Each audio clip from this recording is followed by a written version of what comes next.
Welcome to current शिक्षा। I hope आप सभी लोग बहुत अच्छे होंगे और आपकी तैयारी भी बहुत अच्छी चल रही होगी। आज इस वीडियो में हम संसद और नए संसद भवन से संबंधित महत्वपूर्ण जानकारी देखने वाले हैं। इस चैनल के माध्यम से आप सभी लोगों को कुमार गौरव सर का ऑनलाइन ब्रह्मास्त्र बैच शॉर्ट नोट्स के माध्यम से रिवाइज कराया जाता है। अगर आप लोग चैनल पर पहली बार आए हो तो चैनल को जरूर सब्सक्राइब कर लें। इसका PDF आप लोग को टेलीग्राम ग्रुप में मिल जाएगा, जिसका लिंक डिस्क्रिप्शन में दिया गया है। इससे पहले इस चैनल के माध्यम से आपको बायोलॉजी कंप्लीट कराई जा चुकी है और ये पॉलिटी की 12वीं क्लास है और हिस्ट्री भी यहाँ पर शुरू की गई है, तो आप लोग उसको भी देखिए। आइए आज की शुरुआत करते हैं।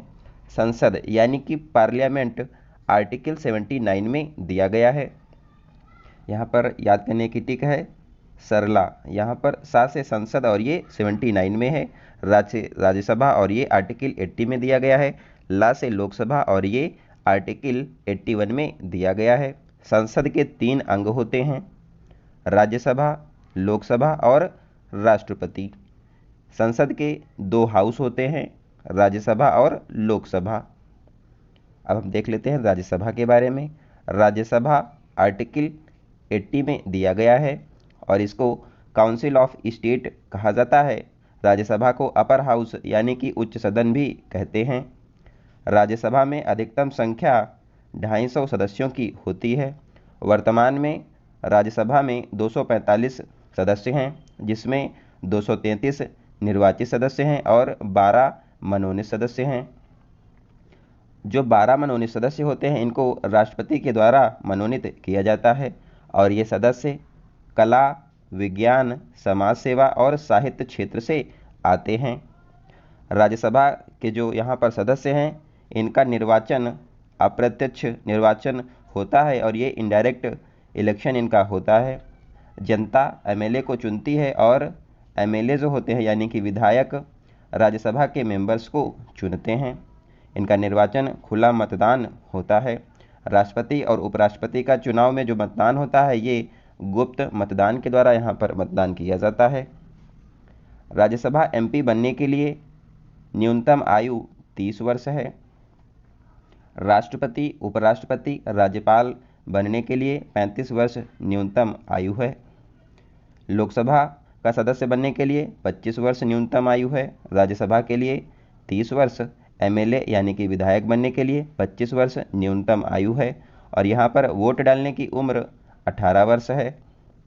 राज्यसभा का कार्यकाल देख लेते हैं। राज्यसभा अस्थायी सदन होता है और इसका कोई भी कार्यकाल नहीं होता है।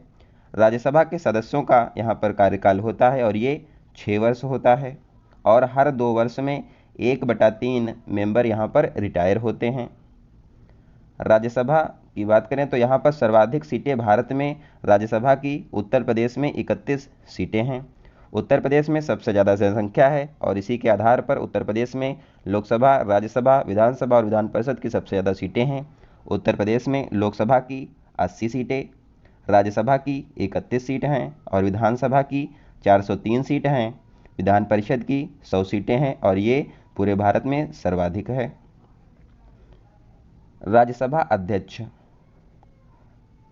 राज्यसभा का अध्यक्ष सभापति भारत का उपराष्ट्रपति होता है और ये राज्यसभा के सदस्य नहीं होते हैं। राज्यसभा के पहले सभापति डॉक्टर सर्वपल्ली राधाकृष्णन थे और यही भारत के पहले उपराष्ट्रपति भी थे। वर्तमान में राज्यसभा के अध्यक्ष जगदीप धनखड़ हैं और ये भारत के उपराष्ट्रपति भी हैं। राज्यसभा को यहाँ पर विशेष शक्तियाँ मिलती हैं, जिसके तहत आर्टिकल 249 के तहत राज्य सूची के विषय पर संसद को कानून बनाने की शक्ति राज्यसभा से मिलती है। अगर राज्यसभा यहाँ पर विशेष बहुमत से प्रस्ताव को पारित कर दे तो उस विषय पर कानून बनाने की शक्ति संसद को मिल जाती है। नेक्स्ट है आर्टिकल 312। आर्टिकल 312 के तहत राज्यसभा को शक्ति प्राप्त है। राज्यसभा नई अखिल भारतीय सेवा यानी कि ऑल इंडिया सर्विस का गठन कर सकती है। वर्तमान में भारत में IAS Indian administrative services, IPS Indian police services और IFS इंडियन फॉरेस्ट सर्विसेज यानी कि भारतीय वन सेवा ही ऑल इंडिया सर्विस हैं। नेक्स्ट है राज्यसभा के पहले उपसभापति SV कृष्णमूर्ति राव थे। राज्यसभा का गठन 3 अप्रैल पहली बार राज्यसभा का गठन 3 अप्रैल 1952 को किया गया था और इसकी पहली बैठक 13 मई 1952 को हुई थी। ये क्वेश्चन एग्जाम में आ चुका है। नेक्स्ट बात कर लेते हैं लोकसभा की। लोकसभा आर्टिकल 81 में दिया गया है। लोकसभा को lower house, house of people कहा जाता है। लोकसभा की अधिकतम जो मेंबर्स हैं ये अब 550 हैं। पहले यहाँ पर 552 मेंबर होते थे। 552 में जो मेंबर थे यहाँ पर 3 जगह से मेंबर्स आते थे। 530 जो मेंबर थे ये राज्यों से आते थे। जो संसद हैं ये राज्यों से आते थे। 20 मेंबर जो हैं ये यूनियन टेरिटरीज यानी कि संघ क्षेत्रों से आते थे, और 2 यहाँ पर एंग्लो इंडियंस थे। लेकिन अब ये यहाँ पर एंग्लो इंडियंस वाला जो पोर्शन है ये ख़त्म हो गया है। अब 530 राज्यों से संसद आएंगे और 2 जो हैं ये यहाँ पर 20 जो हैं ये यूनियन टेरिटरीज से मेंबर्स आएंगे। नेक्स्ट है, वर्तमान में यहाँ पर 543 मेंबर हैं। पहले यहाँ पर 550 मेंबर थे। अधिकतम 550 हो सकते हैं, लेकिन वर्तमान में 543 हैं। इसको ध्यान रखें आप लोग। 104 संविधान संशोधन के द्वारा लोकसभा में 2 एंग्लो इंडियंस के लिए आरक्षित सीटें, यहाँ पर 2 सीटें थीं, इनको समाप्त कर दिया गया है तथा SC/ST के आरक्षण को 10 वर्ष के लिए बढ़ा दिया गया है। नेक्स्ट है, लोकसभा का कार्यकाल 5 वर्ष का होता है और इसको 5 वर्ष पूर्व होने से पहले भी यहाँ पर इसको डिसॉल्व किया जा सकता है। लोकसभा का सदस्य बनने के लिए न्यूनतम उम्र 25 वर्ष है। यहाँ पर इनका निर्वाचन प्रत्यक्ष रूप से होता है। यहाँ पर जिसको सबसे ज़्यादा वोट मिलती हैं उसको विजेता घोषित किया जाता है। लोकसभा के हेड यानी कि स्पीकर आर्टिकल 93 में दिया गया है। लोकसभा के पहले स्पीकर गणेश वासुदेव मावलंकर यानी कि GV मावलंकर थे। वर्तमान में लोकसभा के स्पीकर ओम बिरला हैं और ये कोटा बूंदी राजस्थान से लोकसभा के MP हैं। और पहली महिला लोकसभा की अध्यक्ष मीरा कुमार थीं। और दूसरी, आप लोग कमेंट बॉक्स में बताइए कि दूसरी लोकसभा की स्पीकर महिला कौन थीं। नेक्स्ट है, कोई विधेयक धन विधेयक है या नहीं इसको डिसाइड लोकसभा स्पीकर करता है, और धन विधेयक को लाने से पहले यहाँ पर राष्ट्रपति की अनुमति लेना अनिवार्य होता है।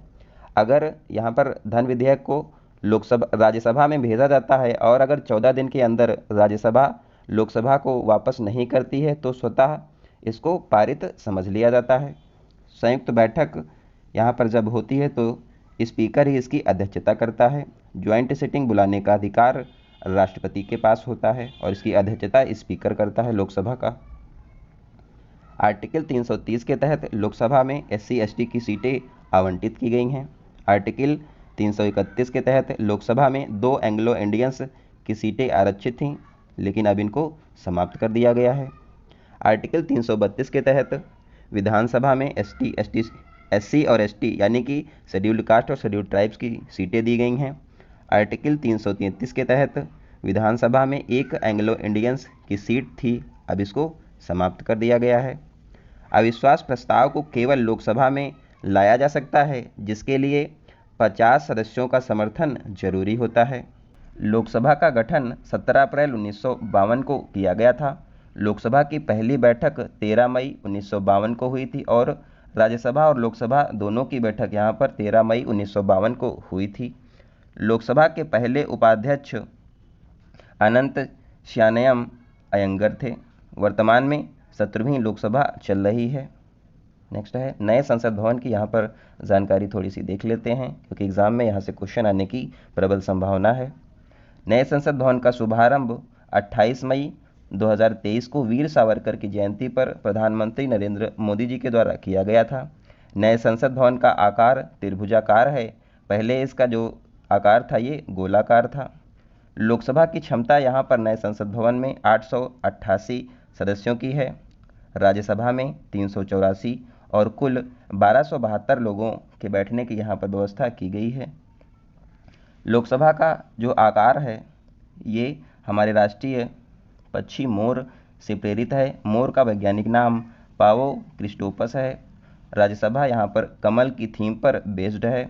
नए संसद भवन में बरगद का पेड़ यहाँ पर लगाया गया है। नए संसद भवन का निर्माण प्रोजेक्ट सेंट्रल विस्टा के तहत किया गया है और इसको TCS टाटा कंपनी ने इसको विकसित किया है। नए संसद भवन के वास्तुकार विमल पटेल हैं। ये क्वेश्चन एग्जाम में एक बार अभी आ चुका है हाल ही में, इसको आप लोग ध्यान रखें। सेंगोल को यहाँ पर स्थापित किया गया है। सेंगोल एक तमिल शब्द है और ये चोल राजवंश से संबंधित है। इसका यहाँ पर मतलब होता है सत्ता हस्तांतरण का यह प्रतीक है। सेंगोल 5 फीट ऊंचा है, जिसके शीर्ष पर नंदी विराजमान है और नंदी न्याय का प्रतीक होती है।